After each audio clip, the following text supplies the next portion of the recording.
speaking of the importance of being present, being on the ground, organizing on the ground, the latest round of concessions began in Girant, in Tavush region, that this government did. And of course, we were all following it live, but it's so different from being there with the villagers and, talking through them through the toughest times. What would you say was your takeaway, or maybe you can recall an anecdote, something that will put us in Girans in the times when this concession started? Tavush is a very, very dear region for me. All the regions are, for the record, but we were traveling to Tavush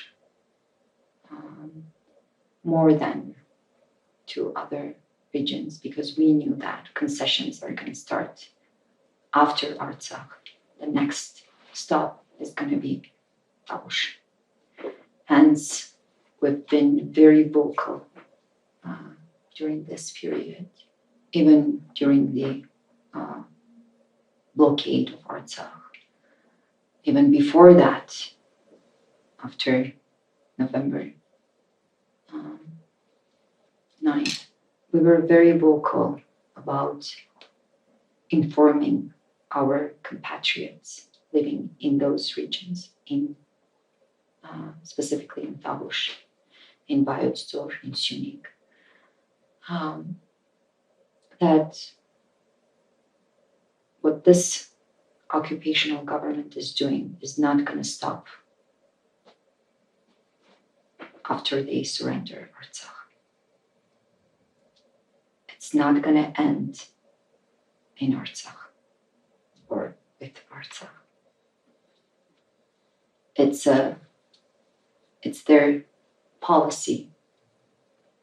It's their political agenda to comply with every condition that Turkey or Azerbaijan is putting on the so-called negotiation table. And they became the representatives of those two countries, Turkey and Azerbaijan, basically in Armenia. They are the ones advocating for the Azerbaijani interests today in Armenia. That's what pains me the most. So we were very vocal, and it wasn't, I walked that road back in 2022 as well, when we started the resistance movement. Me and my colleague Karnik Danelian, we came from Ijevan. We walked from Ijevan to Yerevan. And we have always been on the ground, meeting people.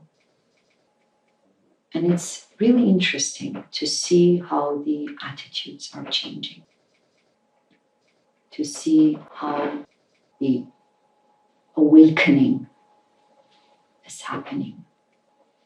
Because during the resistance movement, when we started walking from Ijevan, people living in those villages and cities were not actually grasping the danger. They were not feeling it. They were not anticipating.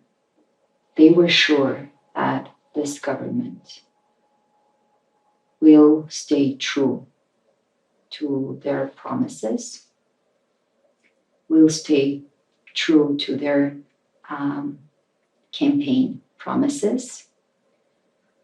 And most of those compatriots, they gave a second chance to this government. And I want to be very clear here. No one should blame the people. It was our fault as politicians. It was entirely our fault. And when I say our, I mean the opposition in general, be that the opposition represented in the National Assembly, or be that the opposition in general. It was entirely our fault that we weren't able to convince, to gain the trust of our own people, to make them understand the dangers that this government brings and the challenges that this government brings to this country and to all of us as a community. And when they gave them a mandate for the second time, it was because they told them that they're gonna deoccupy, they're gonna fight for the deoccupation of Shusha and Hatrut. Because they told my people that they're gonna cut their hands but not surrender piece of the sovereign territory of the Republic of Armenia.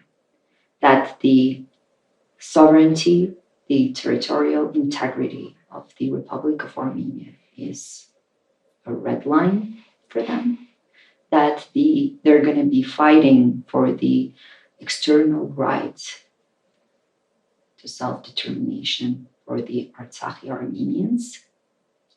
That also was a red line on the paper in their political was a red line in there and was a promise, campaign promise that they gave back in 2021. So when we're talking about people giving them a second chance, we must remember what for. And you said anecdotes.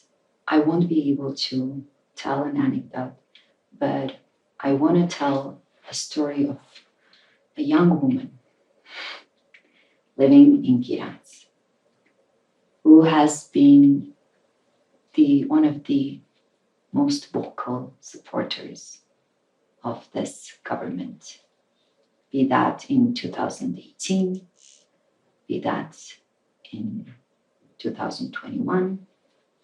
A young woman whose name is Gohar. She was born in Giranz. She lived her life in Giranz. She is a very vocal, passionate advocate for the people of Giranz. She has been very active in their cultural, political, civilian life. I remember her face, her emotions. I can never forget the faces of those Gohars, and I mean the faces of young women in Giranz. Gohar and her friends, young generation of Armenian women who were so shocked and astonished by the realization that they have been left alone, left behind, that people who were supposed to fight for their rights, protect their rights, were the ones lying to them. They were the ones surrendering their homeland. They are the ones forcing them, blackmailing them to leave their homes. They are the ones terrorizing them, not only mentally, but also physically. So I remember her saying it. I mean, we had so many conversations, but the thing that stuck with me was that a young woman who never saw any similarities with us, the ones who were there on the ground with them. And when I say similarities, I'm talking about the ideology, who always thought that the ideology that we do represent is not something that she is drawn to. She said, I could never have thought that those who I have been opposing for so long are going to be the ones standing next to me in this very, very difficult period in my life. I could have never thought that you guys are going to be the ones advocating for my rights, protecting my rights. And that's something that is very, very precious for me personally. I do regret and I feel pain that a young woman whose life is yet to be lived is experiencing this much of a pain and disappointment. I do also know that this struggle is gonna make us more resilient, and it's gonna shape the way we see our surroundings, the way we perceive people in general.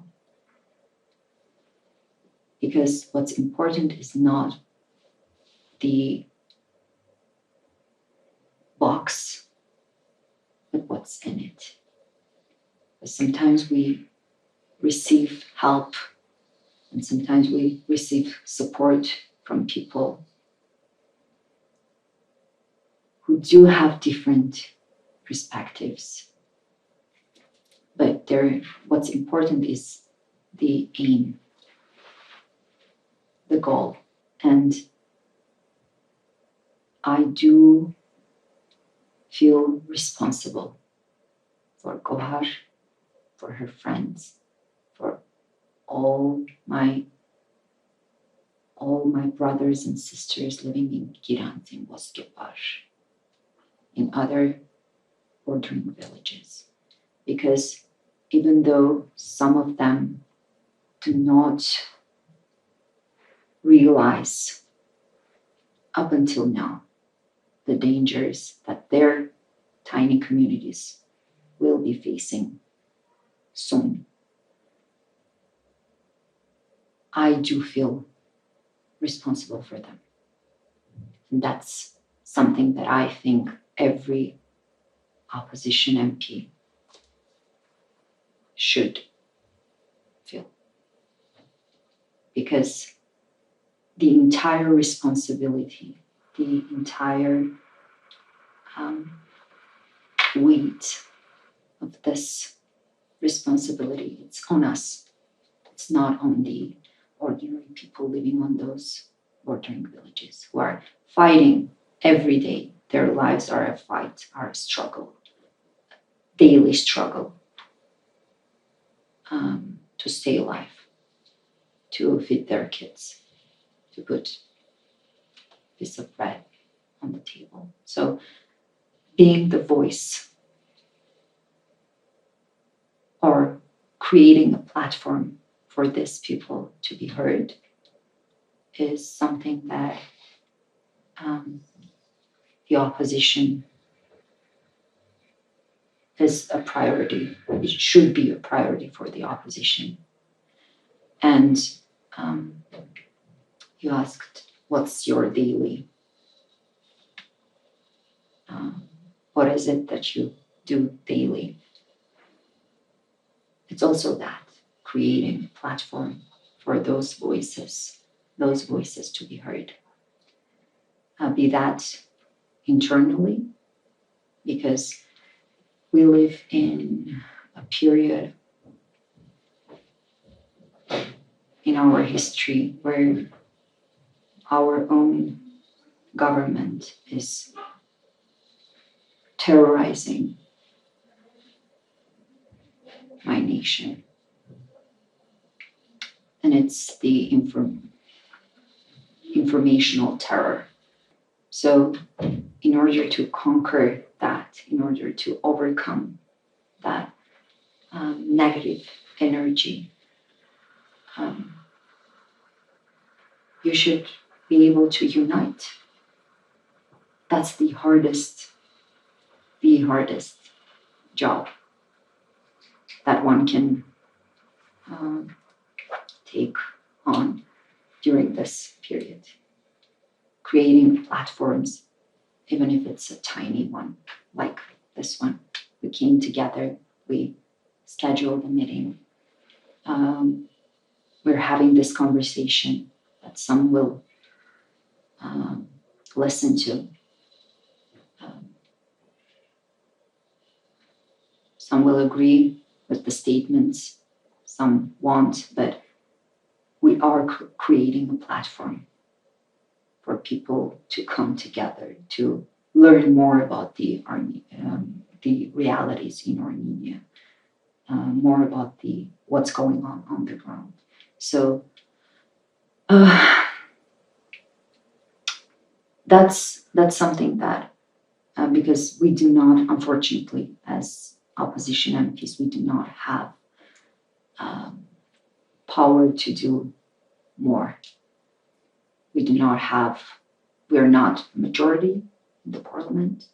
The ruling occupational government holds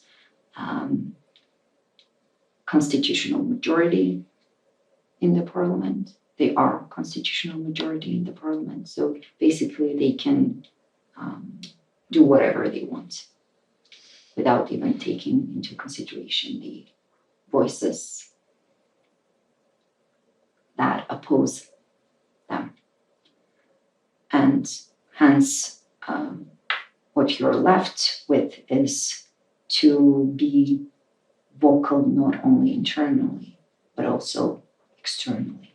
We not only inform our own people about the lives of our own people in different villages or cities, but also we are informing our partners, international partners, about the realities and so-called democracy in Armenia, which is a non-existing reality. Unfortunately, it's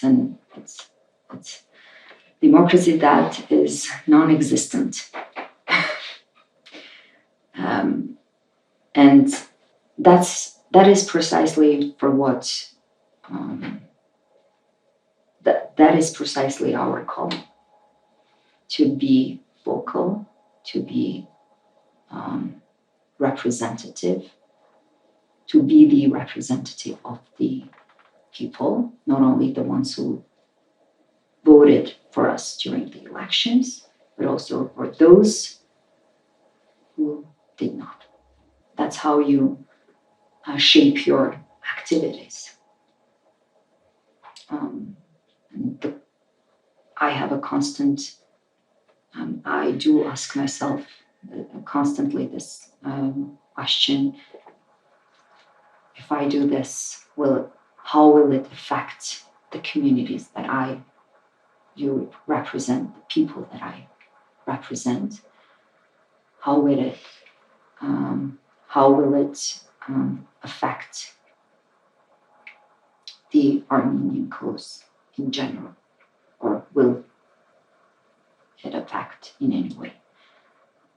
So that's a constant personal conversation that I am having.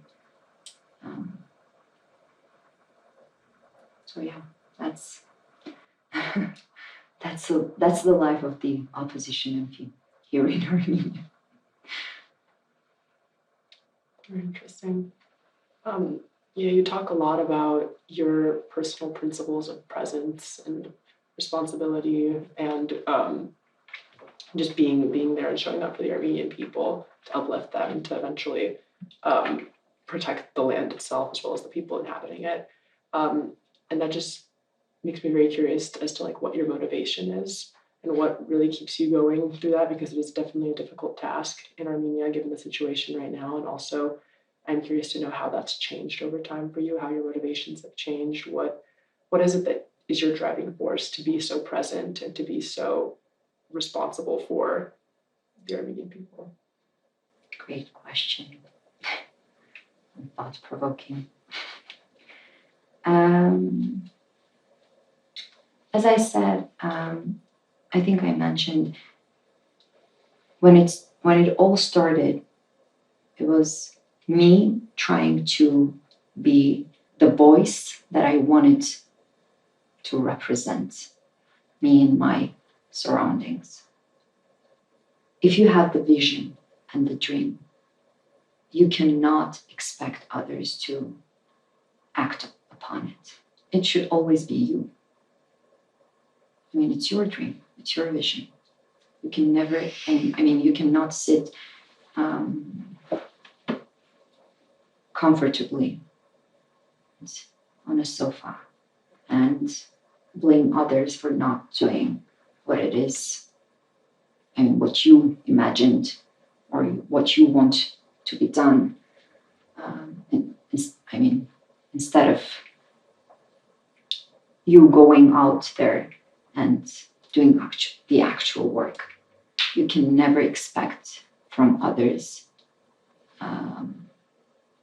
anything, but you can always, you are the responsible one for your dreams and visions. I think you're a bit of a survivor in the sense that you went through all these international systems, right? That mostly the silent part of this is that they take our youth that have very good intentions, that they want to work for the benefits of their countries, and they put them in this framework of maybe human rights, democracy, etc. And then the West becomes the validator of these things, the validator whether this deserves human rights or doesn't, whether this is a democracy or it's not. For example, now you said that we don't really have a democracy. But according to all rankings, right, they're patting us on our back. They're saying that we're on the right path, that we're the only democracy, that we're, doing the right things.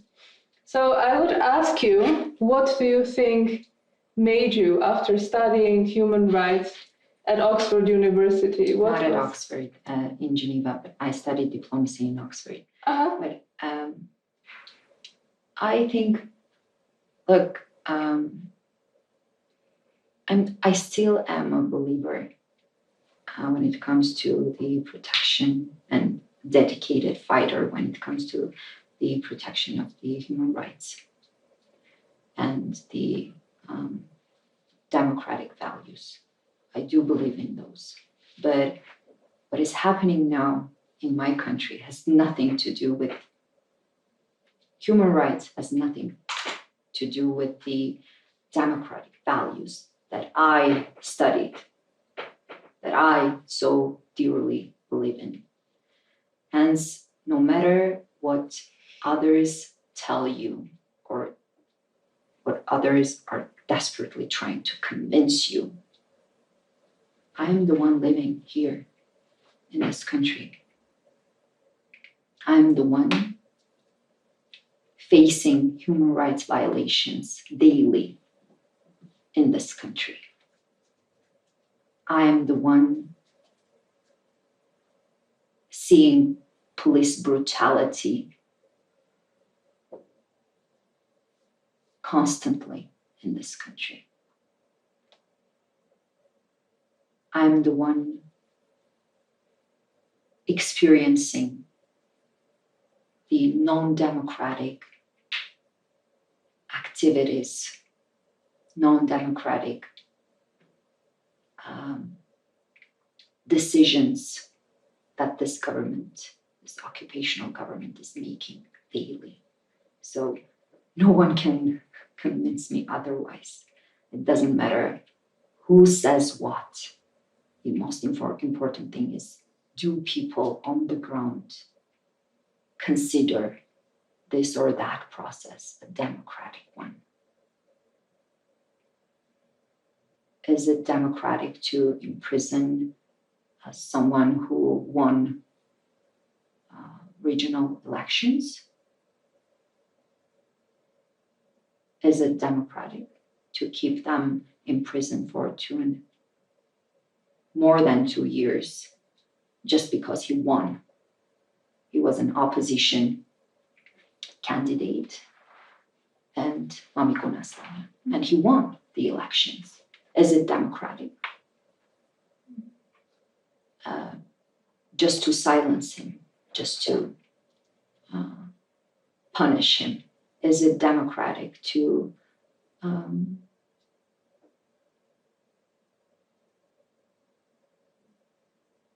use force, grave force,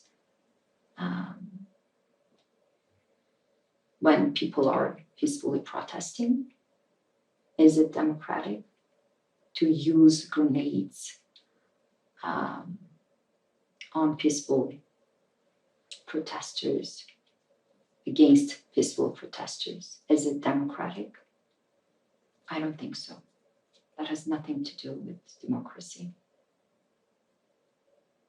That has nothing to do with the values that I was trained to fight for.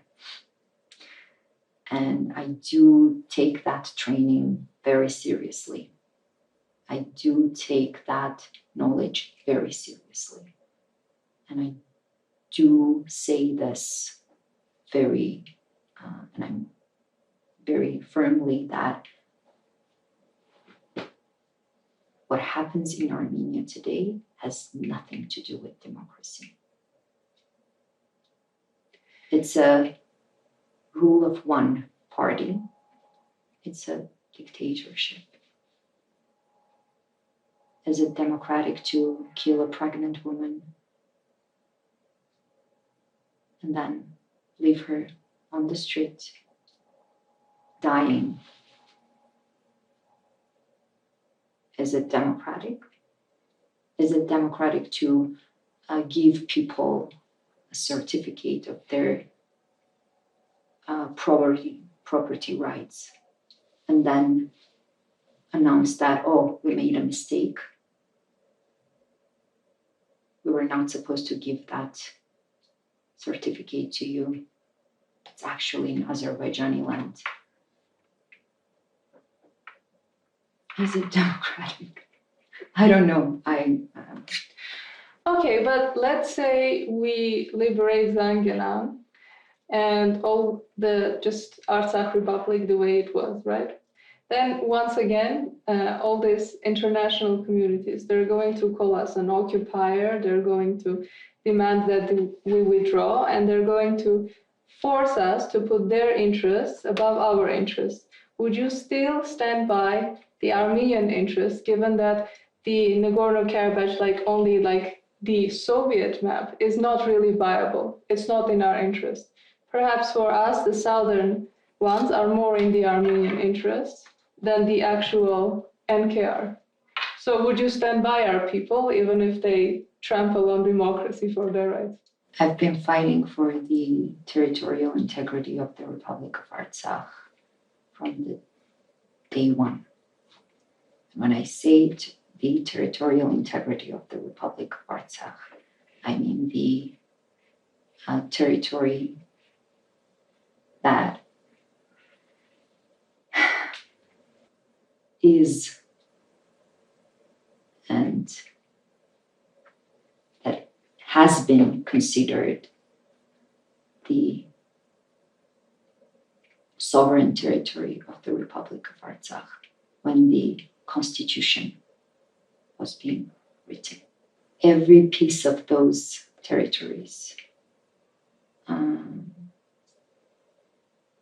are sacred for me personally. Simple. It's all about the territorial integrity, which the Constitution of the Republic of Artsakh was written for. It was written to protect.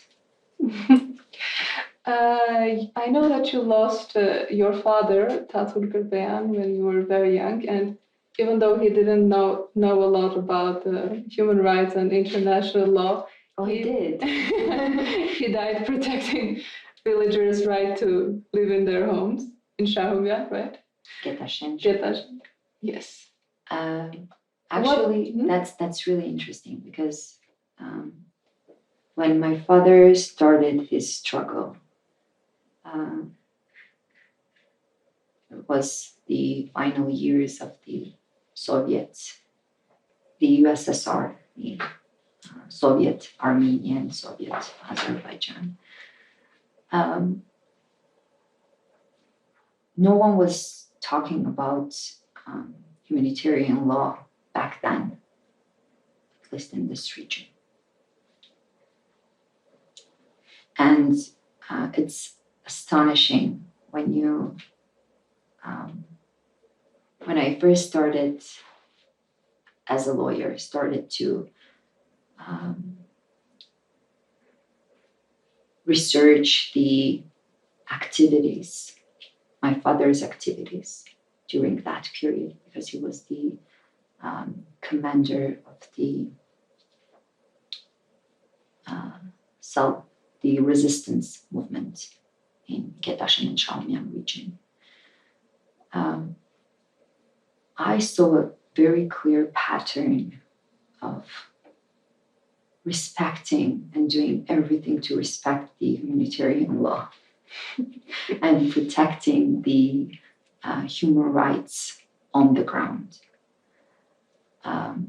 Be that the way he was training his soldiers to treat the POWs or the civilian detainees. Be that on the ground, doing everything to help the Armenian communities to exercise their social, cultural, political rights. Creating an environment, a safe environment for them to be able to exercise those rights, be that religious, cultural, social, political. So I think although he didn't have a qualification like I do, but he knew much more. He was on the ground doing the actual work until the minute,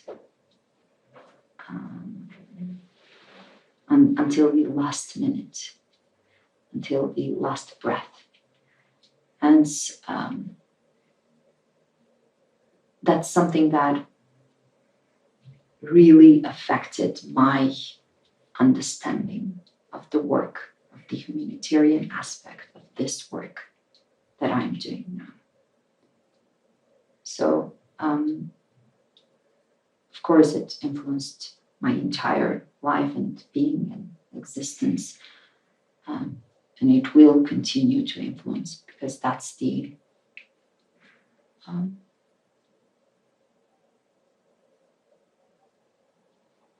he wrote the guide for me, not only for me, but as a national hero for my nation, for our nation. So they knew better and they did better. Hopefully one day we can sit and have this yet another conversation, and hopefully we'll be able to say that we deserved the sacrifice that my father and his generation made for us, for all of us, for this statehood. And when little Aspram was growing up, what did she find out about her father and why he's not there? What did your mother tell you? And Inchi Hamar, what for? Oh, for everything. For not only for me, but for every human being that I was seeing when I was leaving my home. He did it for every one of them, for them to be able to live, to fall in love, to create families, to have babies. For every flower, every piece of sand, for every stone. I spent my childhood in Shushi. Shushi is my childhood city. Every corner in this country, every piece of stone, dust, everything, the air that we breathe every day is because thousands knowingly sacrificed the most valuable asset that they had, their lives. And that's the philosophy that I was raised by. That's something that I truly believe in. And now we are here sitting in this very beautiful room because of that sacrifice.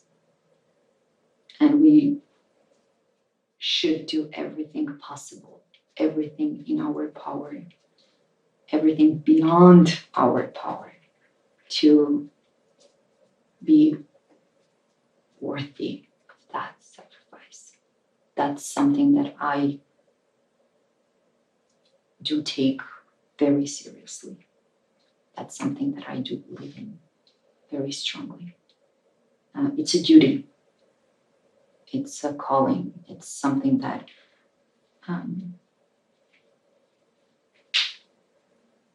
I want my future kids to live by.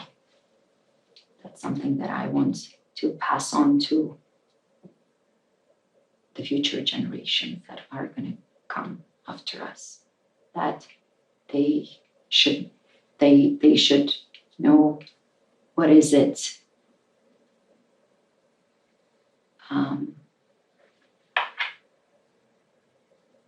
that others have sacrificed, that others have left undone, unfinished, just because they knew that that is what was required of them, from them. So I think that's a I mean, some would feel that that's a heavy burden to carry. It is, but then again, you cannot become who you want to become. You cannot create something lasting, something eternal if you're not ready to take the difficult path, to carry responsibility. So that's it. Yeah, these responsibilities and duties that you talk about are, I think, incredibly. I'm very much in agreement with you that these are the most significant elements of like uplifting and upholding Armenian culture. But how do you suggest that?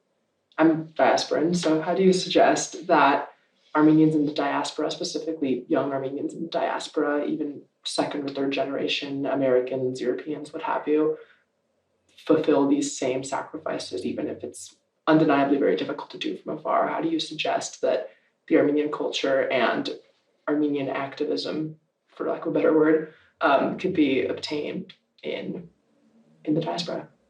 Very simple. Whatever you choose to do in your life, in your lives, make it serve the Armenian cause one way or another. Have that thought in your head constantly. Choose whatever you want to do. Doesn't matter. Be an actor, be a musician, a lawyer, an economist, whatever you wish to become. But have that thought in your head that your actions, your existence should, one way or another, serve the Armenian cause. You are free to choose how your service will be. You're free to choose. It's not we do not have a textbook which says, oh, diasporan Armenians should do this and that and that. No, it's up to you. We do not have a service guide. But I think that the thought of having an influence, even if it's a tiny one, a bit of an influence on the Armenian cause in general, the thought that you have an obligation, responsibility by protecting and preserving the language, by protecting and preserving the culture, by protecting and preserving the Armenianness, by knowing you're protecting and preserving the history, knowing your history, knowing your roots, understanding your roots and the importance of that understanding. That's enough for me. That's enough for me to consider your service as a very valuable one for this statehood, for our nation, because that's how you serve. When we protect the language, when we preserve, protect, and pass on to the coming generations the heritage, that's how we serve. And then there is the next level of service, coming to Armenia, connecting to your identity roots in Armenia, having this connection and understanding your heritage, because it's as much as it is mine, it is yours. And I do want every diaspora Armenian to have that opportunity to come and to connect to their roots, to come and to be energized, to be motivated, to be inspired by those roots. But that's a personal journey. That's a very, very personal journey. I just want to preserve this country for you to be able to have that opportunity. And that's where our aims and our interests align. And the goal is the same. So first we need to preserve this country. We need to protect this country's sovereignty and its territorial integrity. First we need to fight for our rights, to advocate for our rights. And there won't be, I don't want to lie to anyone and tell them, oh, there will come a day when we're going to stop the struggle, when this struggle will end. No, it won't. It's an eternal struggle. Because if you want to secure your place under the sun in this region, this struggle is eternal.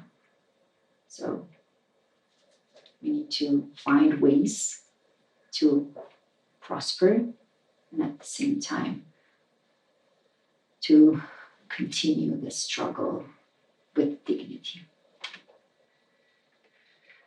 So you speak a lot about your career in politics as a woman and the struggles, the sacrifices, the perseverance, just everything that you've done in the last few years in Parliament.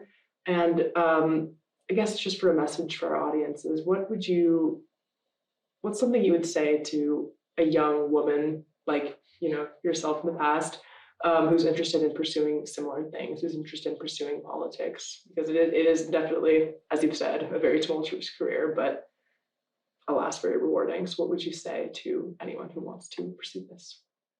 Not only this, but anything in their lives. Be persistent. Never let anyone stop you on your way to your dream. And know that no one's going to do your part of the job. It's you. It's only you that you have control over. And you should do everything possible within your power and beyond to make your dreams and your desires a reality. To keep going, never, never, ever give up. Even the failures, and especially the failures, the mistakes and the failures are shaping us as human beings. And the way we react and act upon those mistakes and failures are truly the greatest achievement that one can have in their lives. So be very persistent and very strong, both mentally and physically, when it comes to controlling your life and your actions. That's it. Yeah. Thank you. This was very inspiring and sincere. And this concludes our special interview. We'll see you next time. And don't forget to subscribe here on YouTube, on X, or on Instagram, wherever you get your news. See you next time.